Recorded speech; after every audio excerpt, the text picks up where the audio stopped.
The glass shattered before the door even slammed. Lydia's hand was still trembling when the crystal tumbler hit the marble floor, bursting into sharp fragments at her feet. The sound echoed through the mansion like a gunshot. Servants froze. Her father didn't.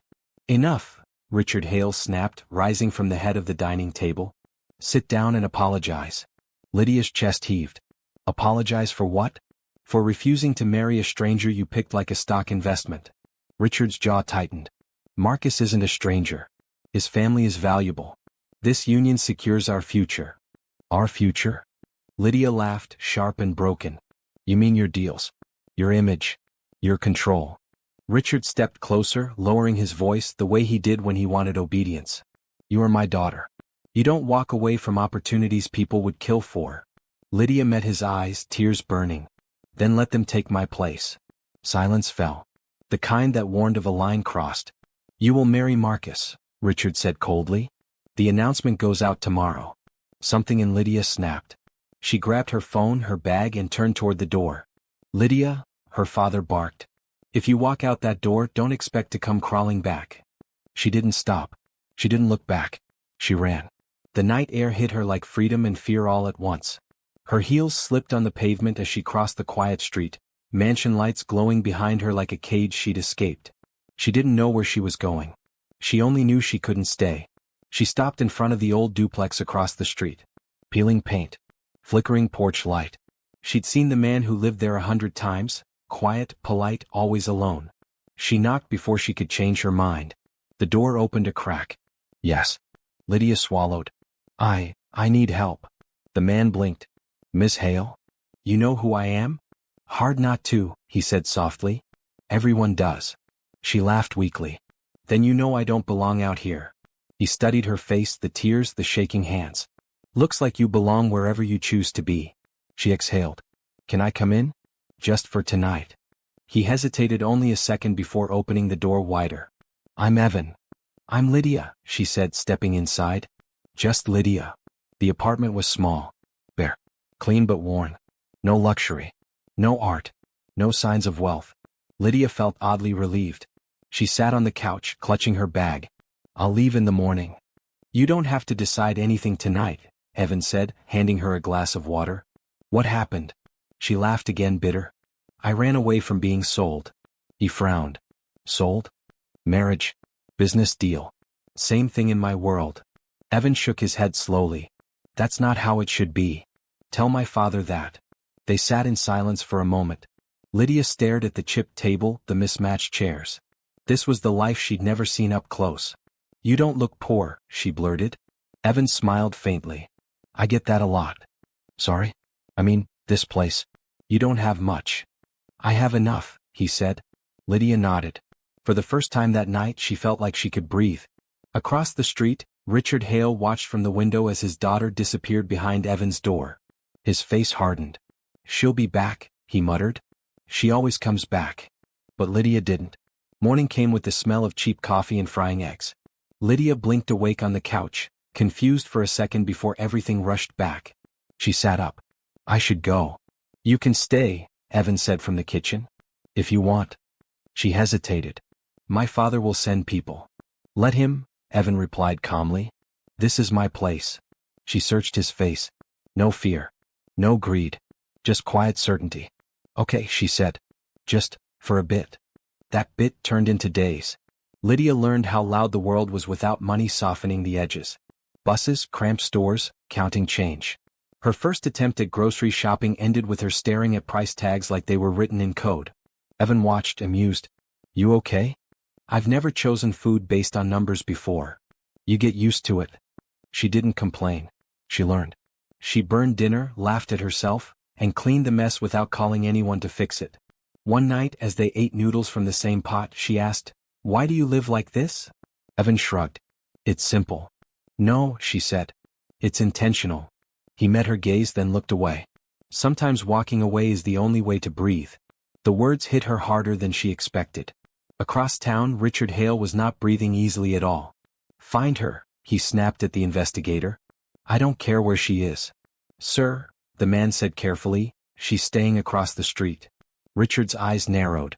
"With who?" "A man named Evan." No significant financial records. Odd jobs. Richard scoffed. Of course. He marched across the street that afternoon, fury barely contained. Evan opened the door before he could knock. I want my daughter, Richard said. Lydia stepped forward. I'm not property. Richard ignored her, focusing on Evan. Name your price. Evan blinked. Excuse me? You think you're noble? Richard sneered.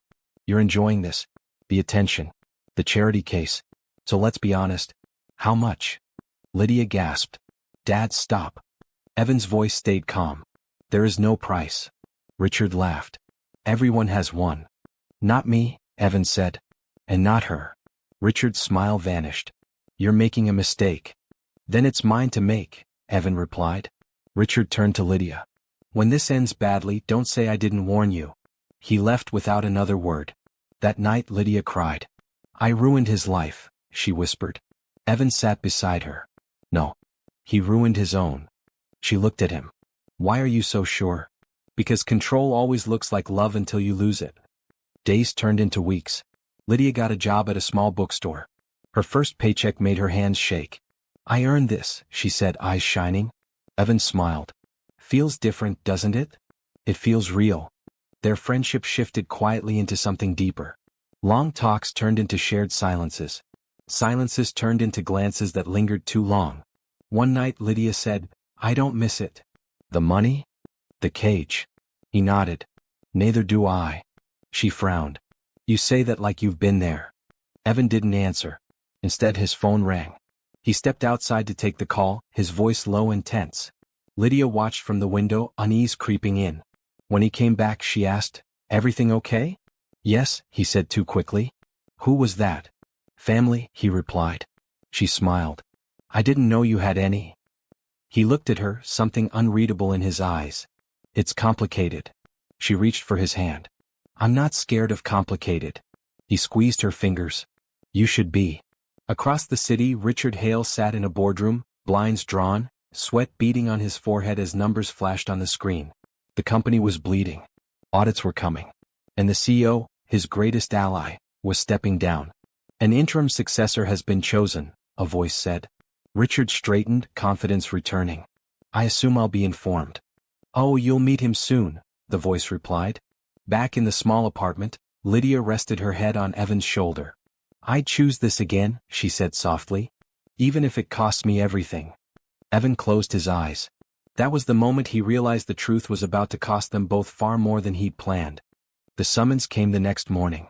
Richard Hale stared at the email on his tablet, rereading it as if the words might rearrange themselves into something less threatening. Emergency board meeting. Mandatory attendance. No agenda listed. That alone was never good news. He adjusted his tie, masking his unease behind years of practiced confidence, and told himself this was temporary. He had survived scandals before. He had leverage. He always did. Across town, Evan stood in the small kitchen, staring at his phone long after the call ended. Lydia noticed. You're doing that thing again. What thing? The quiet before a storm thing, she said gently. Talk to me.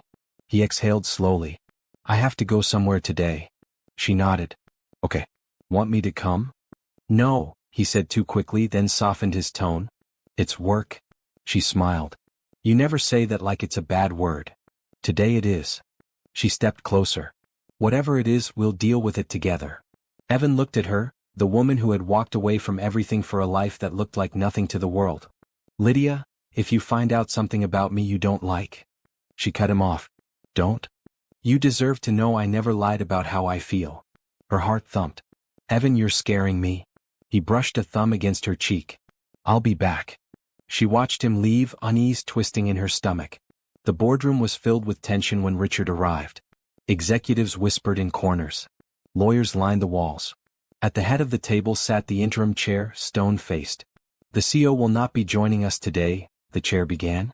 Effective immediately, leadership is changing. Richard leaned back, forcing a smile. I assume this is temporary. No, the chair replied. This is permanent. A door opened. Footsteps echoed. Richard's breath caught. The man who walked in wore a tailored suit that fit him like authority itself. Calm. Controlled. Familiar. Richard's eyes widened. You. Evan took his seat at the head of the table. "This meeting will come to order," Evan said evenly. The room went silent. Richard stood abruptly. "This is a joke." "It isn't," the chair replied. "Allow me to introduce Evan Cross, newly appointed CEO." Richard laughed loud and hollow. "That's impossible." Evan met his gaze. "Sit down, Mr. Hale." Something in Evan's voice, cold, unyielding, sent a chill through the room. Richard sat. "You," Richard whispered. "You're the boy across the street." "Yes," Evan said. "And the son of the man whose company you've been quietly draining for years." Files slid across the table. Unauthorized accounts. Manipulated reports. "Side deals," Evan continued. "You mistook loyalty for blindness." Richard's mouth went dry. "You set me up." "No," Evan replied. "You exposed yourself." Richard stood again, pointing. "This is personal." Evan didn't flinch. "No. This is accountability." Security stepped forward. "You can't do this," Richard shouted. "My daughter." "She made her choice," Evan said calmly. "Now you'll face yours." Richard was escorted out, his protests echoing down the hall. Across the city, Lydia felt it before she heard it. Her phone buzzed endlessly. Messages. Missed calls. News alerts. She opened one headline and froze. New CEO announced, heir returns to take control. Her fingers shook as she scrolled. A photo loaded. Evan. Her breath left her in a rush.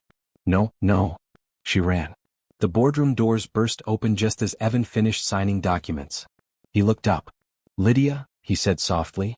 Her voice trembled. "You're the CEO's son." "Yes." "And you live across the street from my father." "Yes." "You let me believe. I let you see who I am without the noise," he said. "Without power." Tears spilled over. "You let me choose you without knowing the truth." "That was the point," Evan replied. "I needed to know you weren't choosing my name." She laughed bitterly. "So this was an experiment?" "No," he said, standing. "It was my escape.